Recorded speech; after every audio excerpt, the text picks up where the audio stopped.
Kene? Naam. Fanya tena mwanangu huko.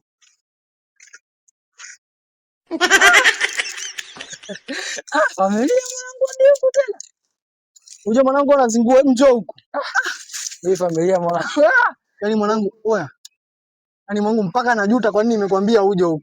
Uje mwanangu unanichunga sana bwana. Sasa mwanangu wewe mwa yote mwanangu. Wewe ndio anirudi kwa mwa mmoja. Sasa mwanangu wewe pia ni mashaki nimekwambia mwanangu, mali za watu achana nazo kini. Mwanangu unajitunjia bwana. Umesikia kaka mwanangu. Ni mwa mmoja tu. Hata anike pande tu mwanangu. Hii mua kama hapa hii. Tunaipatia wapi kule dada? Kipande mwanangu, dani da mwanangu huko watu wanalomba uje mwanangu wewe. Haya mimi watu naenda unachuma. Nani kakuruhusu? Wewe mwanangu nao unitafuta utalipata mwanangu. Mwanangu unaona hii? Hii mbona kama umejiotea wenyewe? Mwanangu wa benki ujue. Benki wa mmoja tu hajulikani mwanangu umesikia njoo. Wewe Kene. Acha ujinga mwanangu. Wewe unataka kuleta wewe mwanangu ni ujinga tena ujinga uliopitiliza mwanangu. Basi mwanangu mimi naona kabisa mwanangu ni. Hebu mwanangu lete kisu. Chukua kitu kama hivyo nichinje tu. Wewe ni mwanangu upendi hivi. Hebu twende mwanangu asani wenzako wote wameshaenda mazoezini. Mimi nikajua umeenda mwanangu. Hebu tuondoke mwanangu.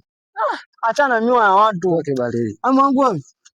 Hizi siku mbili haziishi umerudi kwenu. Wewe mwanangu mimi nakurudisha kwenu. Sababu kilichotuleta huku ni mazoezi. Una ukilichote kunistana kushuti na kufanya mazoezi na kuondoka sio dharau. Nimekubali tarabu nyingi kama halijakopa. Sikia mwanangu kwa heshima mwanangu sikia. Mimi mwanangu sasa hivi nafuata masharti ile mwanangu. Chana mimi wewe tunaongea sasa hivi baadaye ushana nani akili zako zimerudi pale pale. Yaani unaelekezwa kila hicho kitu mimi sijakitoa hapo sasa. Kiacha hapo sasa. Yaani unaelekezwa kitu kimoja mwanangu mtutu.